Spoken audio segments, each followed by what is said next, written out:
Y'all can say what you want about astrology, but men born in February, March, April, bitches. May, June, July, bitches. August, September, October, bitches. November, December, January, bitches.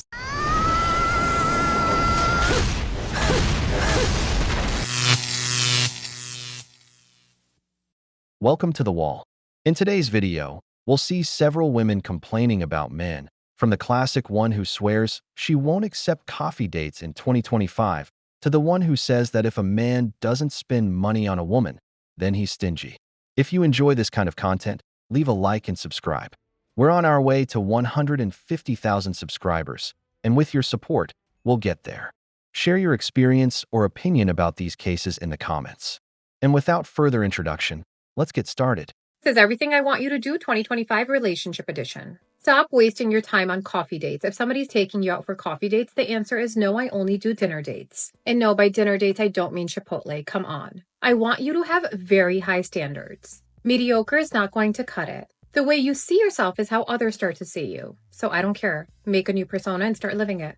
Every time you sit in your 2012 car, I want you to imagine that it's a Rolls Royce. I want you to imagine that the engine light is not on. And that is how I want you to carry yourself in the world. Number 2, get selfish. If you have plans in place for doing something, you are not going to cancel your plans for anyone. You are not going to be that person that people can push around because she'll change it, she'll do it. You will no longer do anything for the greater good. Your focus is only you. If you happen to be a toddler mom like me, what you're going to start doing is giving your partner some work to do. If he's going out on boys' night, you need to plan a girls' night. If he is going to the gym to play basketball, you're going to go get your nails done. You will no longer move your plans for anyone else. Your needs are just as important. Moving on to your friends, I need you to really figure it out. Who are your friends? Who are the people in your corner? And who are the snakes? We're not bringing any snakes into 2025, guys. We're leaving them behind in the past year. 8 more days left. Get your shit together. Okay, bye. Cocaine is a hell of a drug. The funniest part about this video is that she'll probably keep saying the same thing every year because that rich Prince Charming she's waiting for isn't coming. And with that mindset of only dinner, no coffee, and Chipotle is an insult, she's already closing all the doors on herself. She doesn't get that the first date is meant to get to know each other, not to test whether I can afford to pay for your most expensive dish. Women like her don't understand that a first date isn't about impressing. It's about getting to know each other. A coffee is perfect, low commitment, low cost, and if after 15 minutes you realize there's no chemistry, you leave without a problem. But having to sit through an entire dinner with someone you can't stand just because she has standards? That's not having standards. That's wasting everyone's time. But anyway, what do you all think? Ladies, you must cultivate this if you want to be respected and treated well by a fucking man. This is the best fucking personality trait you can have, okay? Because men will try to put you through a lot of nonsense. You must be a leaver. Fuck you around? Leave. They're not treating you right? Leave. They don't respect you? Leave. They're cheating on you? Leave.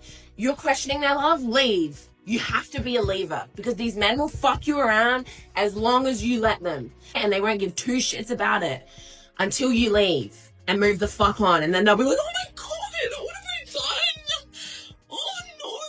Yeah, oh no, bitch. Oh fucking no. This day and age of men, being a leaver is the most honorable thing you can be because you're not allowing any fucking bullshit, no nonsense in your life. These men don't need explaining to either. They're a grown man. They know how to treat you. They know how to respect you. They just don't do it because you keep allowing their poor behavior. Leave. Thank you. Love you.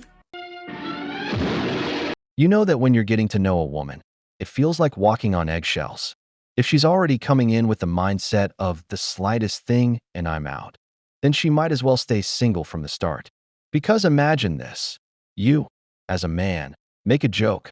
Maybe it's dark humor, maybe a bit sarcastic. And if it doesn't match her style, she's already canceled you. And if a woman leaves you just because of one out-of-place joke, that's not maturity. That's immaturity with an ego. It puts you in a position where you're constantly measuring every word. In the end, those are the same women who demand the world but don't even bring emotional stability to the table. Better for them to go solo, because if you can't handle human error, you're not ready for a real relationship. Women. Girls, if he tells you, oh, you fancy, he's cheap. If he tells you, Oh, you bougie. He's cheap. If he tells you you're too high maintenance, he's cheap. If he tells you you're so classy, he is also cheap. No, it's not a joke. No, it is not like a teasing tone. I don't care what kind of tone he uses, he is cheap. And he has a problem with how much money you spend, even if it's you spending your hard-earned money, because he is cheap and he feels inferior because you spend money on yourself. Like, how dare you spend money on yourself? And you know what? This is going to be funny, but I'm going to get a bunch of guys on this video trying to defend themselves, and they're all cheap. And these are the same guys usually that put $8,000 for a new exhaust on their car, but the second you get your nails done, it's all of a sudden the end of the world and you're spending way too much money. Let me break it down for you. They don't want you to spend your money on yourself. They don't want you to spend his money on yourself because you don't deserve it. They want you to spend your money on him because, wait, turn it back around and you tell him, I will buy you whatever. He'll be okay with that. And what's funny is that these are the same men that call women materialistic. Society nowadays has made being called materialistic such a bad thing. But the thing is, when you think about it, that's what traditionally women looked for in a provider, in a breadwinner. Do you have the house? Do you have the car? Do you have the savings? So let this be a clue for you girls. Anybody who calls you materialistic, anybody calls you fancy, bougie, high maintenance, they don't got any of that. They don't got a house. They don't got a car. They don't have savings. They got nothing. So why are you here? Don't waste your time. These are literally them straight up telling you, I don't have any of the qualities that you're looking for. I can't make my own money. I don't want to spend money on you. I am only here to be your burden. So cute. Anyways, I love you girls. Mwah. Bye.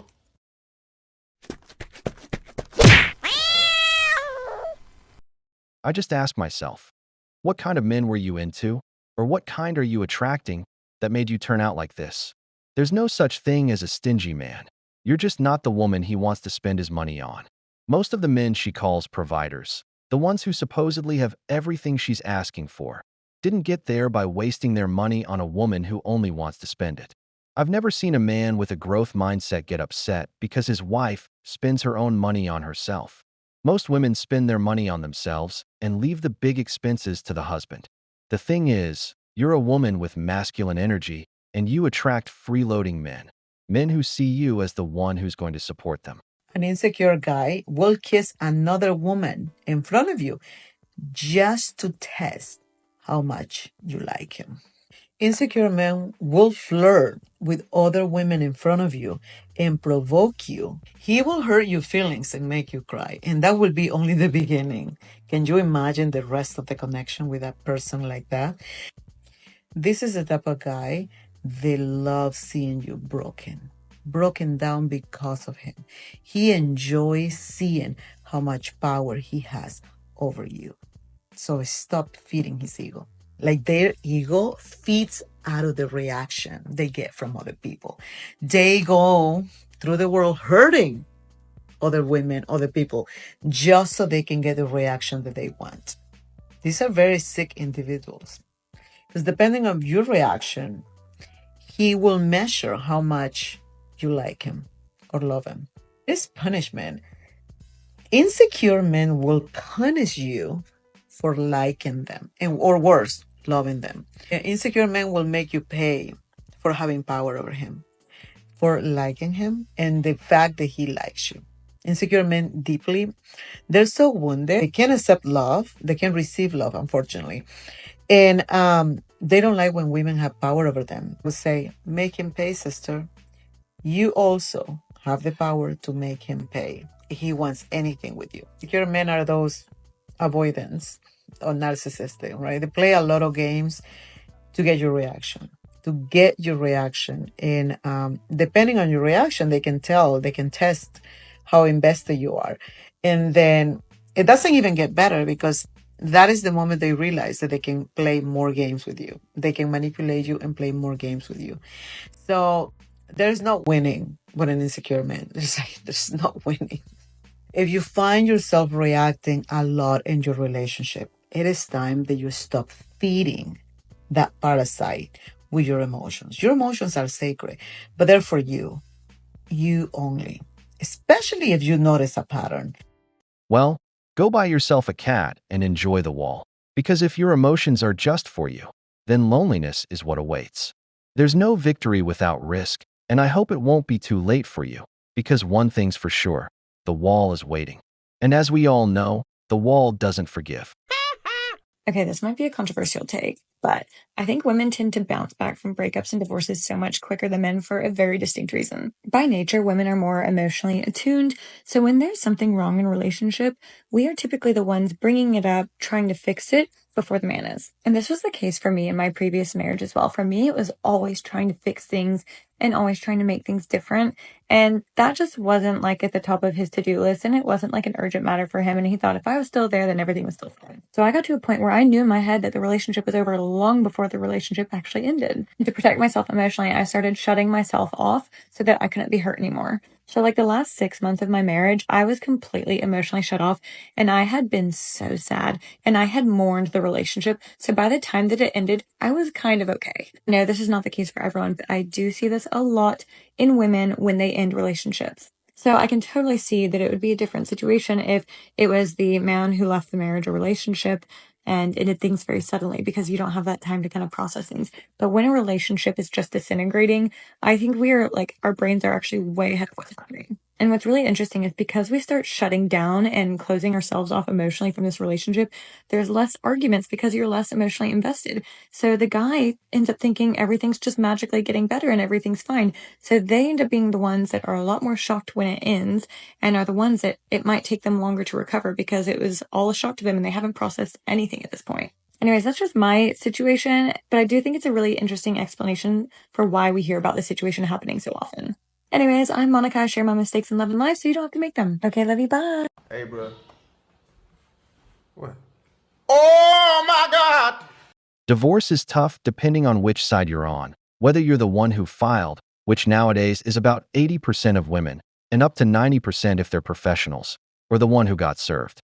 When you're the one being served, unlike the one who filed, you don't get much time to process the fact that you're losing your family, your assets, basically the life you built. Meanwhile, the one filing for divorce has already mourned the relationship while still in it. She's had time to prepare, even to hire a lawyer, and to set her plan in motion. So when the moment comes, everything unfolds pretty much how she expected. That's why for men, the first 3 years after a divorce tend to be extremely hard. But men are resilient. By the 3rd year, if he's focused, he usually gets back on his feet and starts rebuilding his life. Meanwhile, statistics show that within those 3 years, many women end up losing even what they took from the divorce and often regret their decision. Brothers, let karma do its job. We've reached the end of the video, but before we go, the questions are for you. What do you think about women who call men stingy? What's your opinion on coffee dates? If you enjoyed the video, make sure to give it a thumbs up, subscribe to the channel, and hit the notification bell. Your support means the world to us and motivates us to create more content. Stay tuned for the next exciting video from the wall.